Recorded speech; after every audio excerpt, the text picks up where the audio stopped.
Welcome to the show, and happy 4th of July. Cowherd is off today. Coming up, we'll tell you why everyone hates Dwight Howard, and if Colin Kaepernick, if that saga may finally be coming to an end. But let's begin today with LeBron James, the all-time great basketball player with a vitamin C deficiency. C stands for competition. Last month, weeks before LeBron bolted for LA, I told you LeBron James isn't a great competitor. But as a relentless competitor and leader, he falls behind Jordan, Bird, Magic, Isaiah, Kobe, Russell, Kareem, D. Wade, Chris Broussard. All right, today, I want to walk that contention back a little bit. With his move to Los Angeles, LeBron James has set his sights on a truly massive goal. He no longer is chasing Michael Jordan. He's given up that fight. In his mind, being the GOAT of basketball is inconsequential. I mean, come on. You don't chase MJ with Rajon Rondo, JaVale McGee, Lance Stevenson, and Kentavious Caldwell-Pope. That crew might go 7 games with the LA Sparks. LeBron moved to Los Angeles to chase Muhammad Ali. This is a purely political move. This is about being the greatest, not the GOAT. There's a difference. Ali lost fights. In the ring, Joe Frazier and Ken Norton were every bit Ali's equal. But Ali is regarded as the greatest because of what he represented off the court and how he was framed by the anti-war left-wing media. Biggie came to Cali for the weather and the weed. Sticky green. LeBron is here for the media and the money. Hollywood is ground zero for the social justice and race warriors. Hollywood controls popular culture, and LeBron came here to be outfitted for his multi-billion-dollar puppet strings. Did y'all see the movie Black Panther? Of course you did. Everyone saw it. The alleged star of the movie, T'Challa, was a puppet for a group of liberal black feminists. He didn't do anything that his mama, sister, girlfriend, and female security guard didn't tell him to do. That's how the liberal Hollywood sees the black man, a puppet to be controlled. LeBron is going to be the real-life T'Challa. His handlers will be left-wing Hollywood executives, colonizers. They're going to spend the next decade framing James as the anti-Kanye West, as a liberal superhero able to leap Donald Trump with a single bound. LeBron might not ever win another NBA title, but I can guarantee you in 10 years, people will be whispering his name as a Democratic nominee for president, and they'll damn sure call him the Muhammad Ali of this generation. All right, joining me now, former NBA players Stephen Jackson and Dante Jones, NBA analyst Chris Broussard. Stephen, I'm gonna start with you. This is not a basketball decision by LeBron James. This is a political decision.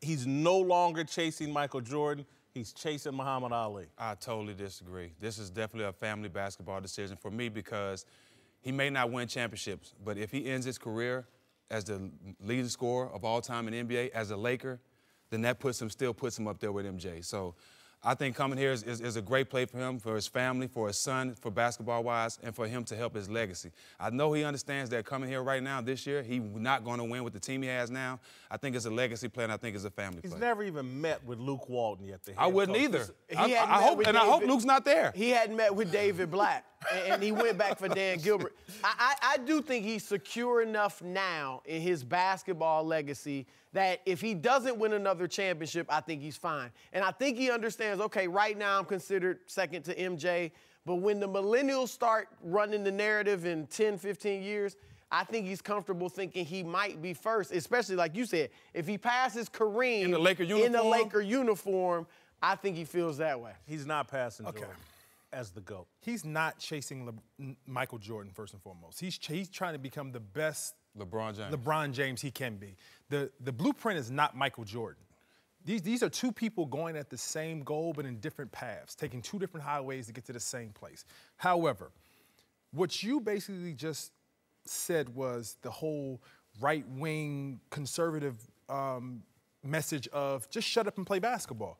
Don't aspire to be anything else except a basketball player. Don't aspire to do anything off the court. You have it right there in front of you. My words right in front of you. Don't want anything else except on basketball. No. Where did I say anywhere in there, don't do this, don't do that? Because I described what he is doing. But what I didn't say don't do anything. What he did was challenge himself again. Go to a different city with higher expectations than the one he just had. There was nothing wrong.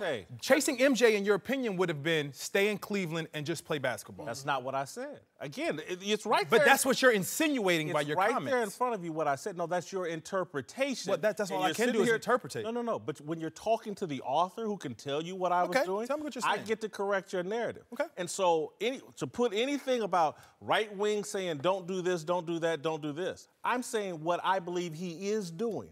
I've provided no commentary on what I think about what he's doing. That is your opinion of what he's doing, because coming to LA is not necessarily falling into that narrative. Coming to LA, that's two different. We have two different perspectives. Coming to LA is challenging yourself. Coming to LA also could be he grew up a Laker fan. He just took on a massive challenge, the biggest challenge ever. I just walked back. I said, a month ago, I said, the guy's not a competitor. But now he set his sights on something bigger, in my view. Again, this team they've put together right now certainly isn't about winning right now. I don't think he said it's about family. Those were his own words. Exactly. So it wasn't a basketball decision, even in his own mind. He also said he's chasing a ghost, and he was talking about Michael Jordan. So he put that standard on himself a year ago. I'm saying he has pivoted. I think this whole last year was about the celebration of LeBron James, and it was a farewell to LeBron James as a guy totally driven by chasing Michael Jordan. He's got a new goal, and Hollywood and the billionaire people out here are going to wrap their arms around that goal, and it's about making him this generation's Muhammad Ali and setting him up politically for whatever it is he wants to do and to be a symbol for that left-wing movement. That's what I've said. He has said in the past, years ago, he wanted to be a global icon like Muhammad Ali. Now, I think, let me tell you a story. Let me tell you a story. But you can be both Muhammad and Michael. I did a story years ago on LeBron. You know he lived with the Walker family in Akron from 5th through 8th grade. The grandparents of that family, the grandfather picked LeBron up from school one day when he was like 7th grade, and the principal of the school went out to meet the grandfather and told him, this kid could be president of the United States one day. Wow. Now, I'm with you. I actually think he could be president. I don't know if he wants to. And here's the thing, Jason. I think LeBron, not yet, but in the future, I think he'd be a great president because you talking about left wing. LeBron exhibits family values. That's very important to him because he never really had that. Totally agree. He brings his family values and love of family combined with his social awareness as far as social justice and his understanding of the importance of entrepreneurship, which he's already building businesses, he'd be a great president in that regard. This Laker team right now is reminiscent of the 2014-15 Cleveland Cavaliers, where they were not a representation right now at this date of what they were at the end of the season. You had a trade for J.R. Smith and Amon Shumpert and Timothy Mozgov, and that put them over the top and sent them to the finals. So in LA right now, you have a blank slate that can be created into something rather than be burdened by cap restraints, and you can create something here, and also you can enjoy where you live, you can enjoy where you play, and you can enjoy where you do business. It's the perfect storm. 34 in December. This isn't 2013 or 14 anymore. The guy's going to be 34 in December. He's throwing away a year. They're not winning the title this year. I don't see a road to get there. Maybe Kawhi Leonard's going to land here from outer space. Possibly. Maybe. And I'll change if that happens. Maybe this year. Maybe, and I'll change. But LeBron, to me, basketball-wise, has agreed to throw a year away, in my opinion. Next year, I think that's fair. They'll be on to something else. Throwing a year away. This is not a basketball decision. I want to go back to Chris's point, which I think is fair, and I do think LeBron has bigger aspirations, and I do. Family values, commitment to community, all of that, all those things are great, and I support. What they all are, though, is unbelievably difficult to stick to out here. This is Hollywood. Well, and so being a family man, commitment to the community in Akron, much easier. I'm from the Midwest, you from the Midwest. This environment out here with billions of dollars and the people that will be in your ears and putting the puppet strings on you, it's a whole different game. And so I think you're right about where LeBron is now. When he gets out here to Hollywood, it'll be interesting to see where he lands and ends up. I've seen this city eat up everybody. Yeah, but, you know, if I have to put confidence in anybody to handle it, it would be LeBron James. Yes, what has he not handled in his career so far? He's handled everything. What have you heard off the court about LeBron? Nothing. Besides him speaking up and using his voice and using it in the right way. But coming here, even if it's for family, even if it's for to end up breaking the record as a late, so what? He putting himself and his family in a better position. Nobody can go against that. You got to respect that. The thing about you're right about Hollywood, and I'd hate to see that change LeBron. But if there's one guy who's bucked the system in everything, it's LeBron James. That's right. He's the one that has these players for the going better, where though. they He changed it for yeah, the better. For the better. But he has a tight circle. He has a few people that he trusts. He's been consistent with that. Every step he's taken, we've said, no, you shouldn't have gone to Miami. You shouldn't have gone back to Cleveland. You shouldn't have gone to L.A. You're not going to win 3-1. You're not going to win 3-1. Yeah. He's proving you wrong every step of the way. Let me just say this, and I'm 51, slightly older than Chris, older than you all. Jim Brown has already come out here to L.A. and done what LeBron, to some degree, is trying to do. And I just want you to look at how people responded to Jim Brown. Because Jim Brown, he had those working class, family, commitment to the community values. And I want you to look at how he's been treated out here. And I know Jim Brown, there's allegations and things that Jim Brown has not been the perfect human being. I get that. But Jim Brown, in terms of his commitment to the right ideas and the empowerment of black people and just the empowerment of the underclass, have all been the right thing. And look what Hollywood and this culture did to him and how they treated him. And so I've seen, look, man, there was people, and again, I'm not comparing. It's not a great analogy. He wasn't as big. I mean, he wasn't as big back then, just because of technology and media. I would agree, but we all sat around and thought for a moment, and I know they are completely different. Tiger Woods, he can handle it, and his dad, and this and that, and blah, blah, blah, and he skidded. Look, man, this place is littered with people that came out here with all the right values and everything, and it eats you up. And again, Kobe Bryant has bright lights can't make you a monster. I agree with you. Those bright lights can make you a monster, but we're talking about LeBron James. The lights don't get no brighter. Right. Every day, lights don't get no brighter. And wherever he at, the lights are on him. He hasn't made a mistake yet. I don't see him making a mistake going forward. For 33 years. Hollywood and this movement out here has been eating up people for hundreds of years. When you say eat him up, what do you think is going to happen? Oh, I think that when somebody going to make up something and try to throw him under the bus? The things that you're talking about, the values that he espoused, I think they're going to change or be reprioritized.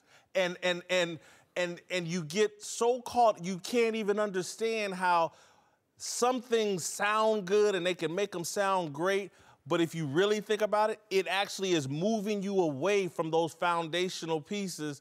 And so, you know, You talking about me? Yeah, I would definitely get caught up if I was LeBron. We talking about LeBron James. Me, of course, yeah, y'all might be bailing me out. But LeBron James, no. He won't have no problem. Look, you're right. I would hate to see LeBron, and I'm not right wing, but I would hate to see LeBron become a pawn of the left wing liberals. Okay, but by the time LeBron James wants to run for president, if he ever does, it may not just be Democrat, Republican. I would submit to you that Donald Trump was essentially a third-party candidate, and so was Bernie Sanders. I mean, never in my life has America been more ready for an independent or a third-party candidate. So if he could combine, like I said, family values, social justice, entrepreneurialism, he'd be great. I hope he can stick to his guns. Everything I've seen so far suggests he would. Man, I done heard about Kanye running for president. If somebody even bring Kanye's name up, I'm pretty sure LeBron can win. Okay? I think he could win. Donald Trump's down the line. I probably got it. Joshua, you got any more words you want to put in my mouth? Hey, listen. Hi, I'm Alexi Lawless. I used to play soccer back in the 1900s for the U.S. Now you can find me talking about soccer this summer during the World Cup on Fox. Now through July 15th, you can get daily FIFA World Cup updates from me through your Alexa-enabled device. Just say, Alexa, play the Fox Sports Flash Briefing, and you'll get the latest tournament news straight from Russia. Alexa and Alexi. Now that's a winning team. Don't forget to watch the 2018 FIFA World Cup all tournament long live on Fox and FS1. All right, welcome back. Steven Jackson and Dante Jones are back. We're joined now by the founder of the Big Lead, Jason McIntyre. Let's move to Dwight Howard, who has finally found a team agreeing to a one-year deal with the Wizards.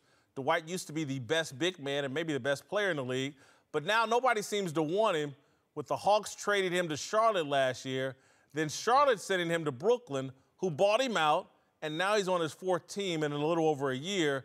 And according to Bay Area reporter Tim Kawakami, the Warriors refused to even consider Dwight before signing DeMarcus Cousins. Dwight Howard was a no. That was a no in a lot of precincts of the Warriors. Flat out no. And so DeMarcus Cousins is, against that backdrop, is a thumbs up. Dwight Howard was a no. That was, no, let's not do that. If you had to take one, let's go get DeMarcus Cousins. That's pretty powerful, man. I remember the Dwight Howard that carried Orlando to the NBA Finals and has been 8-time All-NBA player, 8-time All-Star. This guy's got a decorated career, and I think I understand why nobody wants this guy of any he's the big guy that acts like he's Nate Robinson. Mm-hmm. You know, you can be Nate Robinson, the jokester, play-around guy when you're undersized and people don't have great expectations. But when you're Dwight Howard, you come to the league with that body, you're drafted #1, you have a chance to be the Bill Russell of this era. People just, they're not the clown guy, people just hate. And you know, I think the hate towards, or the disrespect towards him is justified. Well, I think the biggest thing about Dwight is everybody wants him to be this big, mean, tough guy, throwing elbows, slam dunking, knocking people down. That's never been his character. He's always been the big guy that wants everybody to like him, wants to play basketball, be famous, and just be happy all the time. And that's why a lot of teams didn't like him, because being that big, being that athletic for so long, he has Hall of Fame numbers, but you got to be dominant. You got to be dominant. You got to show you care. He hasn't shown that. To be bounced around that much at that size, that talented, it says a lot about his character. I think over his career, his jovial personality has gotten in the way of what he does on the court. His presence is not one of which you would like as your center to be. You want a mean dog as your 5-man, as your center, and he's just not that. He has fun, he has personality. He's absorbed with everything in the game except the actual competition of the game. But I think people wanted him to get down to what he needs to do, and that's roll and rebound and defend the basket. And he wants to make post moves, free throw line jumpers. He wants to do all the things that are not going to be put him in a situation to win championships. He doesn't want to be effective. He doesn't want to do what's necessary to win. He wants to do what he thinks he should be doing.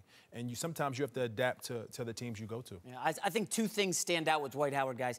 Work ethic or lack thereof, and attitude. Okay, work ethic. Hold up. Work ethic is not a problem. We're going to get to it. We're going to get to it. He started out, Steven, in Orlando, like Whitlock said, on fire. Took the Magic to the finals. It was awesome.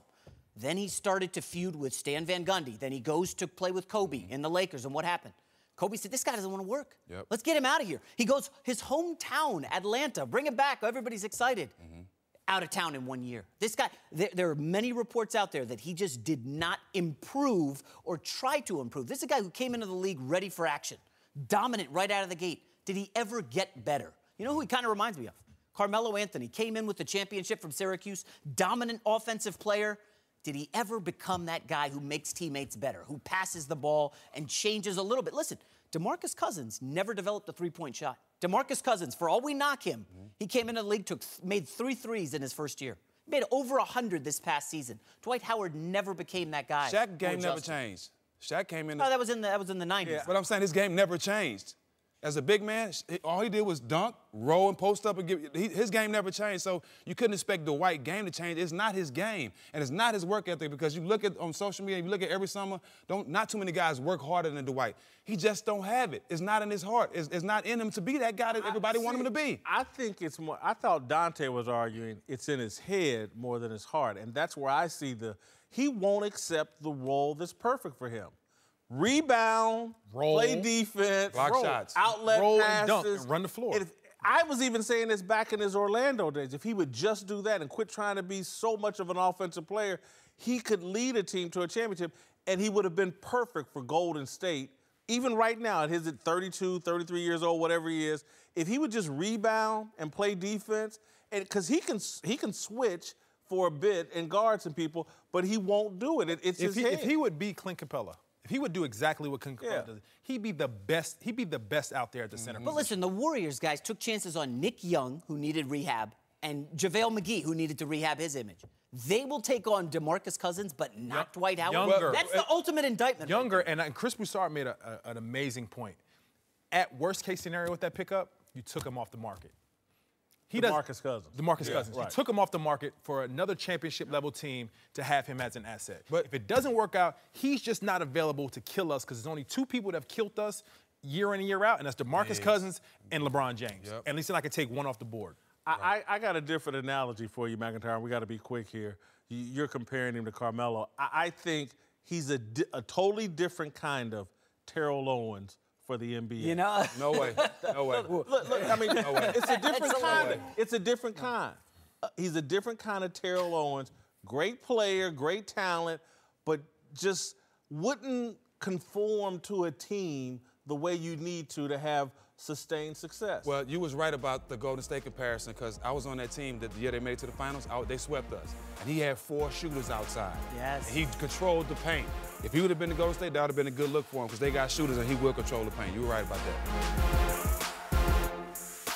All right, welcome back. Jason McIntyre is back, and we're joined now by a couple of Super Bowl champs, Mark Schlereth and Seth Joyner. Let's move to the NFL, which reportedly has asked an arbitrator to provide a summary judgment in Colin Kaepernick's collusion case against the league, which would determine if the case gets a full hearing or is dismissed.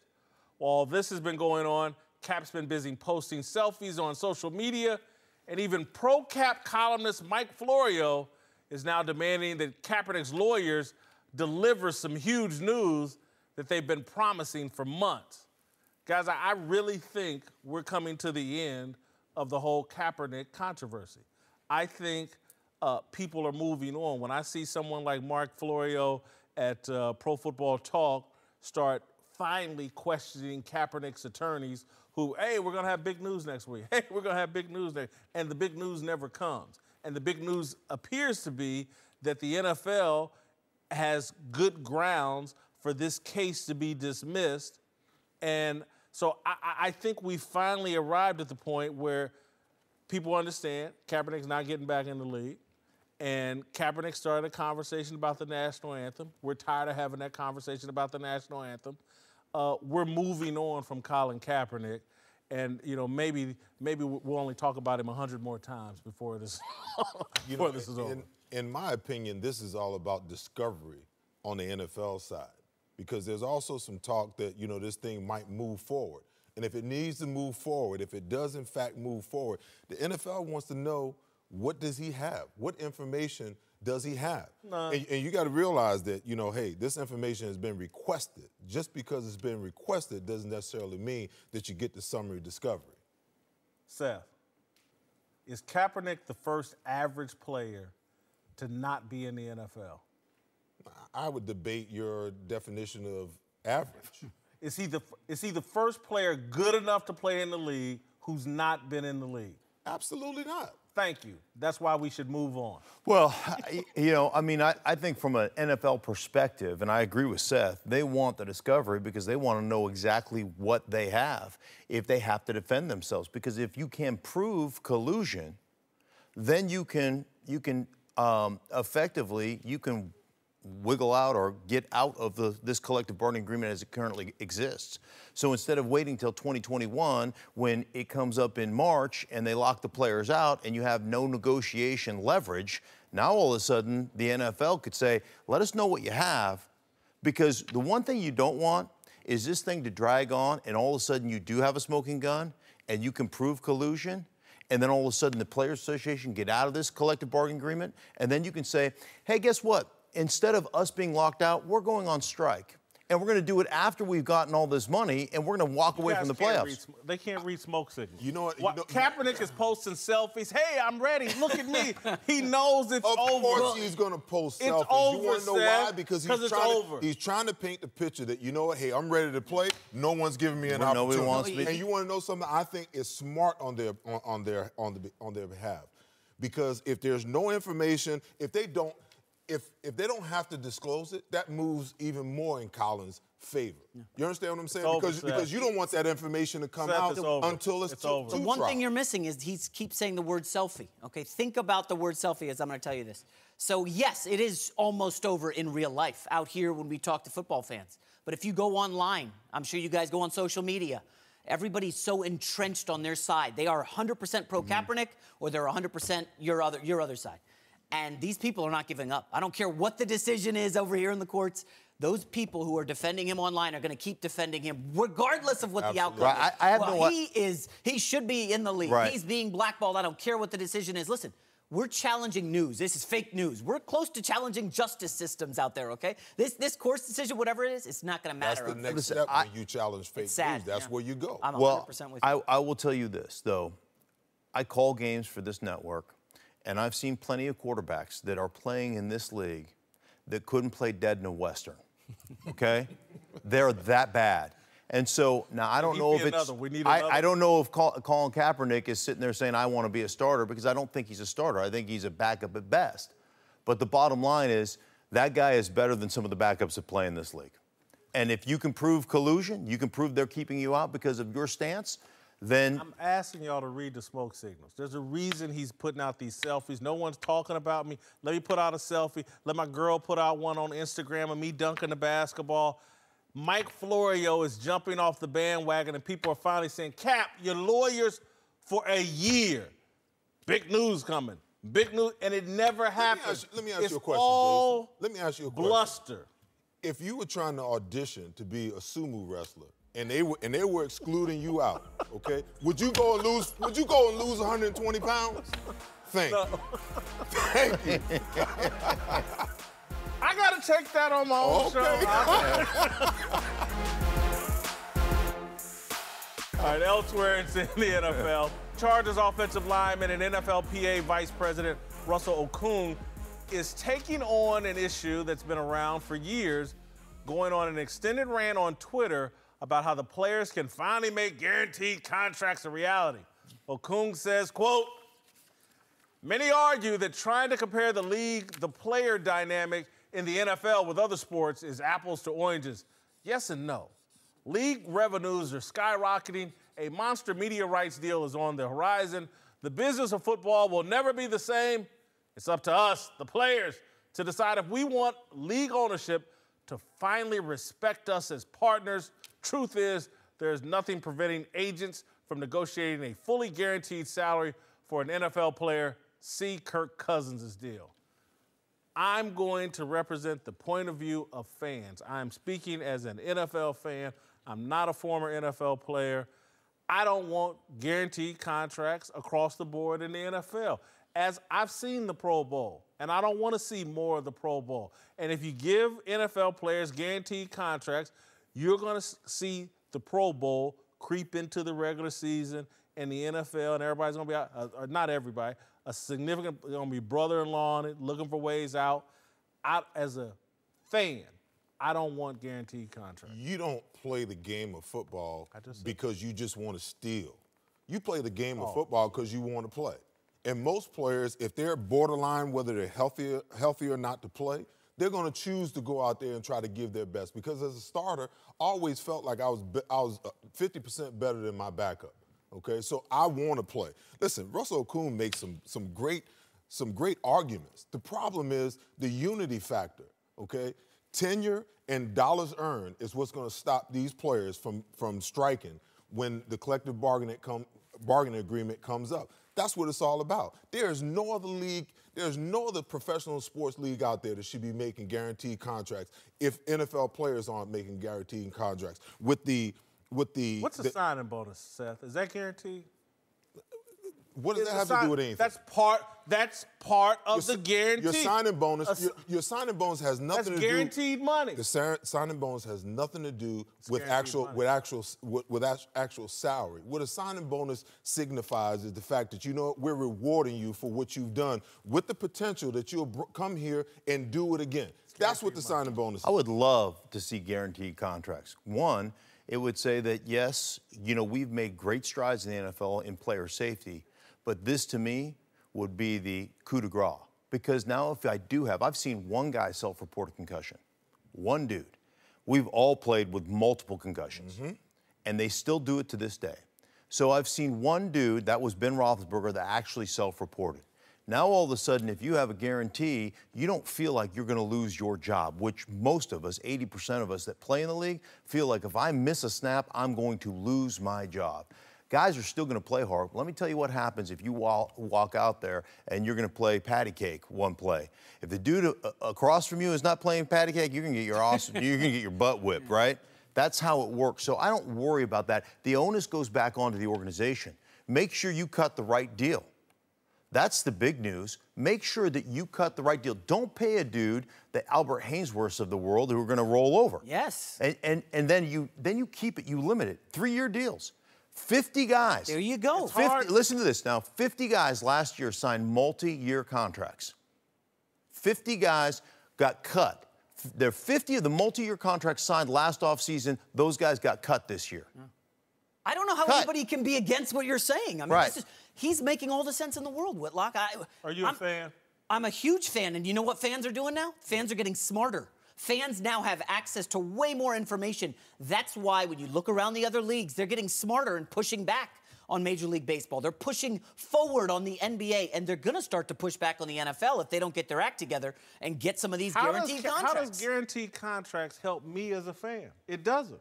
I don't see any benefit for me as a fan. What is a definition of a fan is you're a fanatic, right? You love – who's your favorite player? My favorite player in the league right now? Either it used to be Ben Roethlisberger. Yeah. Now, you love Ben Roethlisberger. You want him on your team. You want to guaranteed lock him down. Okay, Kirk Cousins goes to Minnesota, only a 3-year deal. Now that's guaranteed money. He could be gone in 3 years. You've got to build around your stars. If Ben Roethlisberger's unhappy, you just walk out of Pittsburgh. Listen, there is no financial reason why the NFL cannot guarantee contracts. The NFL is a $14 billion a year industry. Major League Baseball is a $10 billion a year industry. It hurt the competition. Okay? The NBA is $8 billion a year industry. $5 billion, and I get that, there's some disparity. You ever seen the NBA regular season? I don't care. 82 games. No, 82 games.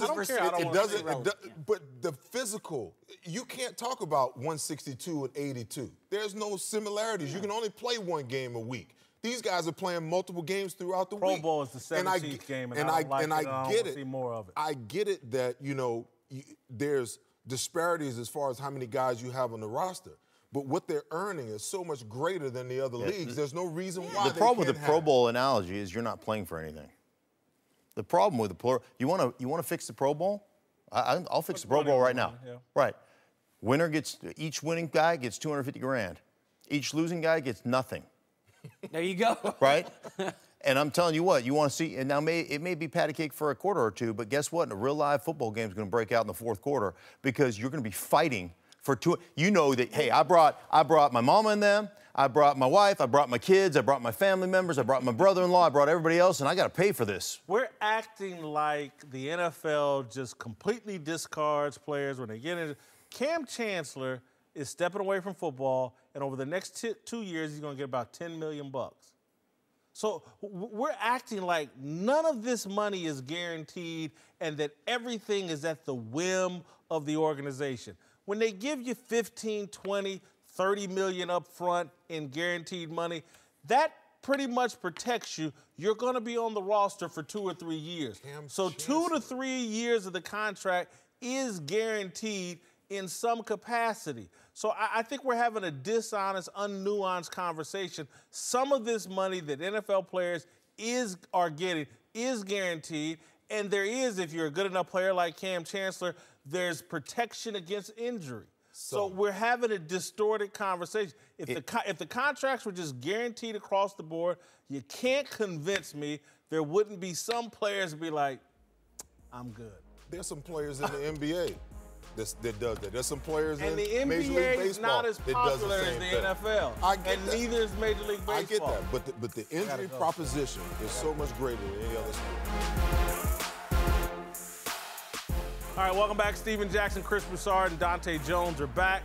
Let's return to the NBA and LeBron James, who is getting his first taste of LeVar Ball since signing with the Lakers, with Lonzo's dad going off yesterday saying that he's not worried about the Warriors at all because his son just got the best player in the game, but also insisting in another interview that Lonzo isn't going to adjust his game to play with LeBron. Lonzo ain't gonna play off the ball. How's LeBron gonna play point? Lonzo gonna be pushing it and he get it out of his hand too quick. Lonzo don't do all that dribbling. All he gotta do is run the lane and the pass gonna be right on the money. We gonna play so fast, he'll throw him touchdown pass, he be scoring all day. And then when he don't, he gonna throw the long pass to Lonzo, shoot a three-pointer, it's very easy. That's a scared man. He need to go do stand-up or something. He's scared. He's scared. That's fear. And that's begging the Lakers, please don't trade my son. It's going to work. The ball's going to be out of his hands so quick, LeBron. He'll be the point guard, but you'll still get the ball, LeBron. He's begging for Lonzo to stay. He's definitely begging. He's begging, but what if my one wish for that man is if he's on a team with LeBron James, back off and tell your son to absorb as much as you can and learn while he's here. Because what he's going to teach you how to do is be the best basketball player, to get as much as you can out of your skill set and teach you how to work and teach you how to be a professional. If you're willing to listen, he will teach and give you everything you need to be successful because that's how humble he is.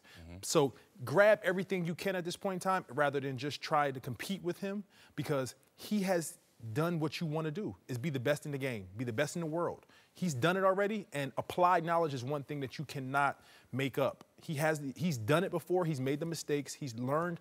There's an equation to his greatness, and he will give it to you if you're his teammate. Yeah, I mean, the bluster is just a defense mechanism. You know, he's definitely scared, and he should be. Not just LeBron, but Rondo.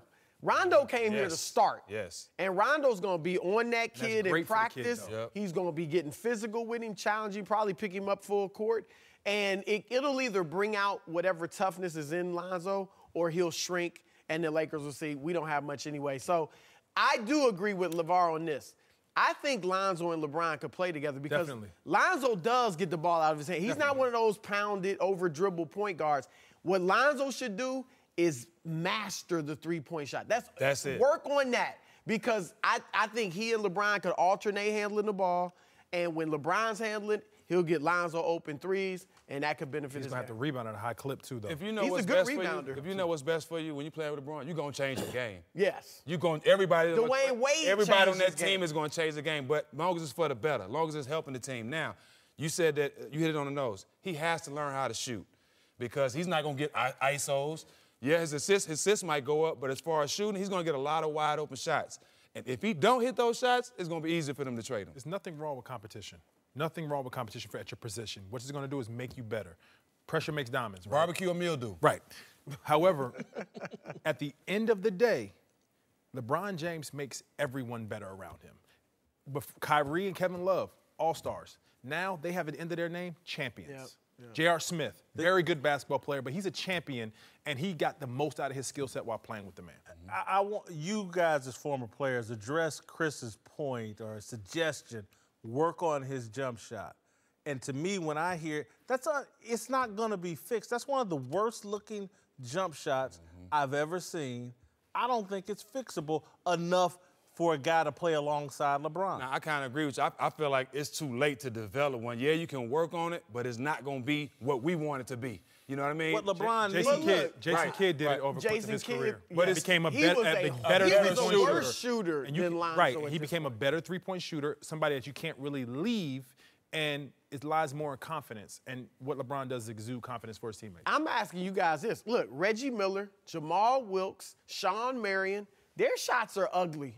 You know? Kevin Martin. Yeah, I mean, I don't think you have to have the perfect form. It has to be comfortable for you. So I think he can shoot this. To me, where the Jason Kidd thing falls apart, I don't see Lonzo as a guy that gets into the lane, gets to the rim, and dishes and gets other people. J. Kidd was a dog. The way J. Kidd could. I just don't see that. That comes with a body.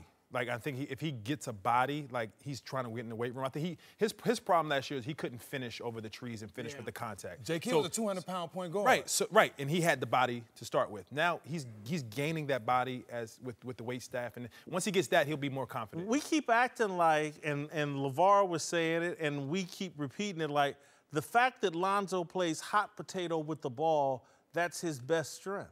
And that's just playing hot potato. Chris can get it out of his hands quick. Nah, but I think that's a good, for a point guard, you want to get it up quickly. You know, a lot of the point guards today over-dribble and they miss open people. Sometimes he needs to handle it and make plays, but getting out of your hands quickly isn't a bad thing. Point guard trusts his teammates. He trusts them. We got to remember, too, he's not his father. So he's not thinking like his dad. He's going in there respecting LeBron, like you said, looking to learn and excited about playing with LeBron. He's not thinking like his dad, well, I'm going to come out and I'm going to compete with LeBron and try to be the man of his team. Have you seen his rap song? What do you, I would never listen to that because he don't like Nas. He don't like Nas. I would never listen to Nas. That's Uncle Willie's son. I ain't never heard of him. I'm the best rapper ever in the NBA, not Lonzo. But again, everybody loves it. Oh, he's not LeVar's kid. That apple did not roll that far away from the tree. Yeah, but you can tell the young fella has his own mind. He doesn't speak like his dad. Yeah, he let his dad do all the dumb stuff and say all the dumb stuff, but he's a humble kid. He loves the game. I don't see him being a jerk. I see him being a great teammate. I think him and Bron will be fine together. All right, welcome back. Time for last call. Steven Jackson's here. Let's move to the Summer League, where Trae Young had another terrible game yesterday, shooting just 5 of 16 after going 4 of 20 in his debut. Steven, are you worried about Trey Fredette? Jimmer Fredette's little brother, Trae Young. Nice. I'm kind of worried. He's small. He doesn't have the body, and I think people know his game. If you look at his college career, his freshman year, halfway during the season, teams start keying on what he does best and shoot, and they was allowing him to go to the rim, and he couldn't finish.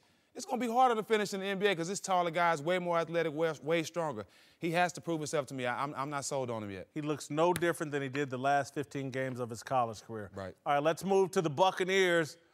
Defensive lineman Jason Pierre-Paul, who issued a 4th of July safety warning today, posting photos of the hand he severely damaged with fireworks on this day 3 years ago. You can see the photos on his Instagram account. We're not showing them here for obvious reasons. All right, you don't have experience with fireworks. You do have experience with firearms. Both are dangerous. Yes. You gonna light off any fireworks this 4th of July? No, and I never have. And if I do, I light it with the long stem so I can stand 4 feet away. But you got to be smart in that. And him being one of the best defensive players in the league at the time, you got to be smart. Like I said, I take careful steps walking down the steps going home to make sure I don't hurt myself. You got to be smart. All right. We'll see you tomorrow. Happy 4th. Happy 4th.